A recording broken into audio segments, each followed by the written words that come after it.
نبی پاک صلی اللہ تعالیٰ علیہ وآلہ وسلم نے اعتکاف کا جو مقصد بیان کیا وہ شب قدر کی تلاش بیان کیا۔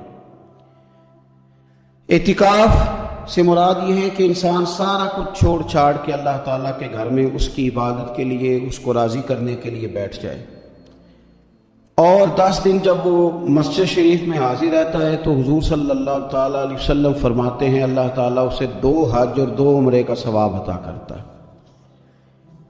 اعتکاف کے اندر کچھ باتیں بڑی ضروری ہوتی ہیں، جیسا کہ انسان کو بلا ضرورت طبی مسجد سے باہر نہیں آنا، اس کو کوئی فضول بات نہیں کرنی، اس کو کوئی ایسا کام نہیں کرنا کہ جو شریعت اسلامیہ جس سے منع کرتی ہو۔ اس کے ساتھ ساتھ کچھ اعتکاف کے آداب بھی ہیں کہ اس نے 10 دن مسجد کے اندر رہنا ہے تو آخر اس نے کرنا کیا ہے۔ ہمارے ہاں لوگ مسائل پوچھ لیتے ہیں اور مسائل پوچھنے کے بعد پھر ان کی گنجائش سے بہت زیادہ فائدہ اٹھاتے ہیں۔ اس میں کوئی شک نہیں ہے کہ باہر سے آنے جانے والے آدمی کے ساتھ آپ گفتگو کر سکتے ہیں، ضرورت کے تحت آپ ٹیلی فون پر بھی بات کر سکتے ہیں، لیکن اس کو اگر آپ نے یہی کام کرنا تھا اور بہت زیادہ وقت اسی پر ضائع کرنا تھا تو پھر تو آپ پہلے سے باہر موجود تھے۔ اعتکاف میں آنے کا مقصود تو اللہ کی عبادت ہے۔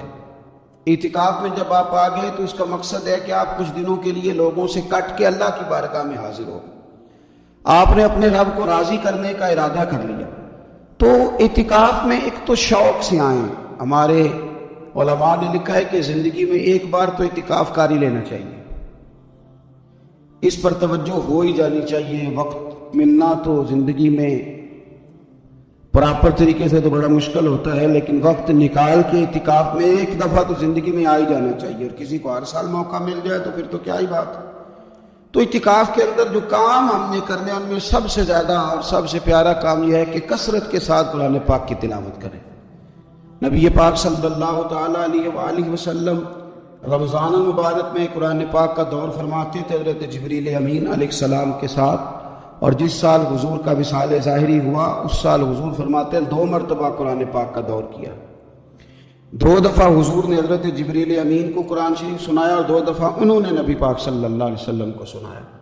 تو بہت کثرت کے ساتھ قرآن پاک کی تلاوت کی جائے۔ ایک پہلو اور بھی ہے اس کا، اس پر بھی آپ توجہ کریں۔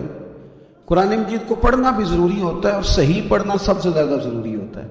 تو اگر آپ کسی ایسی مسجد میں تشریف فرما ہیں جہاں آپ کے لیے بندوبست کیا گیا ہے تو کوشش کریں کہ وہاں قاری صاحب سے، عالم صاحب سے، امام صاحب سے آپ قرآن مجید کو سیکھیں۔ اور کوئی زیادہ مشکل نہیں ہے، پورے 10 دن آپ موجود ہیں، اور اگر آپ 10 دن پوری توجہ کے ساتھ قرآن مجید کے مخارج پہ لگائیں گے تو امید ہے کہ بہت حد تک آپ کو قرآن مجید سمجھنے میں، پڑھنے میں آسانی ہونے لگے۔ دوسرا، اعتکاف میں جب آپ موجود ہیں تو آپ کو کوشش کرنی ہے کہ آپ محاسبہ نفس پر توجہ دیں۔ آپ اپنے اوپر غور کریں، زندگی میں کون سی ایسی غلطیاں ہیں جو جان نہیں چھوڑ رہی، ان کی کس طرح کر کے اصلاح کی جا سکتی ہے۔ کون سے ایسے کام ہیں جو میں کرتا ہوں تو اس غلطی میں زیادہ مبتلا ہو جاتا ہوں، اور کون سی ایسے کام ہیں، کون سی ایسی جگہ ہیں جہاں میں جاتا ہوں تو میرا ان غلطیوں سے نکلنے میں مجھے وہ جگہ اور وہ کام مددگار ہوتے ہیں۔ تو اپنے محاسبہ نفس پر توجہ دی جائے۔ اعتکاف کے 10 دنوں میں موقع ملتا ہے انسان کو اپنے لیے سوچنے کا۔ حضرت مجدد الفسانی شیخ احمد فاروق سرہندی رحمۃ اللہ تعالی علیہ سے کسی نے پوچھا تھا کہ دنیا میں خوش نصیب شخص کون ہوتا ہے، تو فرمایا جسے دید قصور حاصل ہوتی ہے۔ حضور دید قصور کیا ہوتا ہے؟ فرمایا جسے اپنی غلطیاں نظر آنی شروع ہو جائیں۔ جب اللہ تعالیٰ کسی کے ساتھ بھلائی کا ارادہ کرتا ہے تو اس کی کمزوریاں، اس کی غلطیاں اس کے سامنے لاتا ہے تاکہ اسے اصلاح کا موقع ملے، اور جب ایسا نہیں ہوتا تو پھر تو لوگ جب غلطی مانیں گے ہی نہیں تو اصلاح کیسے ہوگی۔ تو اعتکاف کے 10 دنوں میں محاسبہ نفس پر خاص توجہ دیں، اپنی زندگی میں اپنا حساب کریں، اپنا حساب۔ اور جناب عمر فاروق رضی اللہ تعالیٰ عنہ کی وہ روایت ہمیں بتاتی ہے کہ حساب کر لو اس سے پہلے کہ تمہارا حساب کیا جائے۔ تیسری بات، ایک تو قرآن پاک پڑھیں گے، ایک محاسبہ نفس کریں گے، تیسری بات مراقبہ کریں۔ کچھ دیر کے لیے بیٹھے، یہ غور کریں کہ رب تعالیٰ نے ہمیں نعمتیں کتنی عطا فرمائی ہیں۔ پھر یہ غور کریں کہ ان نعمتوں کے بارے میں، ان نعمتوں کے ساتھ ہماری عبادت کتنی ہے، ہمارا شکر کتنا ہے۔ زندگی اپنی کا حساب لگائیں، غور کریں کہ کتنا کچھ ہے جو ہمیں محنت سے ملا ہے اور کتنا ہے جو بغیر محنت کے ملا ہے، اور کون سی ایسی نعمتیں ہیں جن کا ہم نے شکریہ ادا کیا اور کون سی ایسی ہیں جن پر ہم نے کبھی توجہ ہی نہیں کی کہ یار یہ تو بہت بڑی نعمت ہے جو اللہ نے ہمیں عطا کی ہوئی۔ اپنی گردن کو جھکا کے تھوڑا غور و فکر کریں۔ تفکر کا درس دیا ہے قرآن پاک میں، بار بار کہا ہے تفکر کرو، غور کرو، تدبر کرو، تو یہ ہمیں موقع میسر آتا ہے۔ چوتھی بات، اعتکاف کے دنوں میں اپنے رب کریم کے ساتھ اپنی توجہ کو لگائیں۔ قرآن حکیم نے جو کہا نا کہ رب کی عبادت اس طرح کرو کہ تمہیں نا یقین حاصل ہو جائے، کھل کر اس کی بارگاہ میں سجدے کریں، دعائیں مانگیں۔ ہمارے صوفیہ فرماتے ہیں کہ ایک وقت آتا ہے کہ انسان کو خود اطمینان قلبی نصیب ہو جاتا ہے، اسے محسوس ہوتا ہے کہ واقعی میرا رب مجھ سے راضی ہے، اسے محسوس ہونے لگتا ہے کہ میں اپنے مالک کے قریب چلا گیا ہوں۔ وہ اس کثرت سے نفل پڑھتا ہے، اس ذوق کے ساتھ وہ اس کی بارگاہ میں دعائیں کرتا ہے، اس شوق کے ساتھ وہ تلاوت کرتا ہے، خود محسوس کرنے لگتا ہے کہ اب میرا دل لگنے لگ گیا ہے، اب میں دعا مانگتا ہوں تو مجھے لگتا ہے کہ قبولیت میری دعاؤں کے قریب آنے لگی ہے۔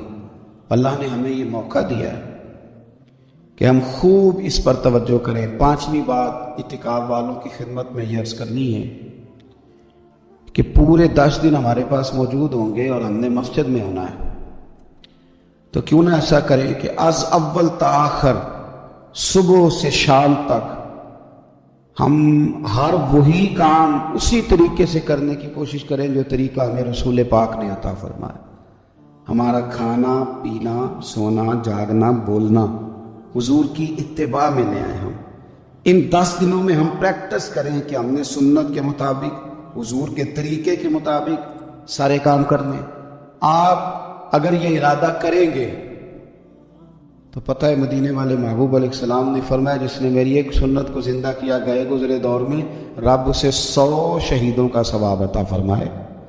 تو اتنا اعزاز ہے۔ تو ان 10 دنوں میں ہونا بھی مسجد میں ہے، ہونا بھی باوضو ہے، تو کیوں نہ سارے کام سیکھا جائے، پڑھا جائے اس سے پہلے کہ کھانا کس طرح کھانا سنت ہے، اور کس طرح بیٹھ کے کھانا سنت ہے، اور پھر کس طرح کر کے گفتگو کرنا حضور علیہ السلام کا مقدس طریقہ تھا، وہ کس طرح سے پھول جھڑتے تھے جن سے لوگ فیض حاصل کرتے تھے۔ تو اعتکاف میں اپنی مصروفیات کو ان 5 کاموں میں لگائیں۔ ایک تو تلاوت قرآن حکیم کریں، دوسرا محاسبہ نفس، تیسرا مراقبہ کریں، تدبر کریں، غور کریں اپنے اوپر بھی اور اللہ تبارک و تعالیٰ کی نشانیوں پر بھی، اور چوتھا یہ کہ کوشش فرمائیں کہ ہم اپنی عبادت کو، اپنی دعا کو، اپنے استغفار کو اس طرح کا بنائیں کہ ہمیں محسوس ہو کہ قرب الہی کے جانب ہمارا سفر ہے۔ اور پانچواں، ان 10 دنوں میں سنت اور شریعت کی وہ ساری چیزیں جس کا دین ہم سے مطالبہ کرتا ہے۔ اب تو ہم بالکل دنیا سے ایک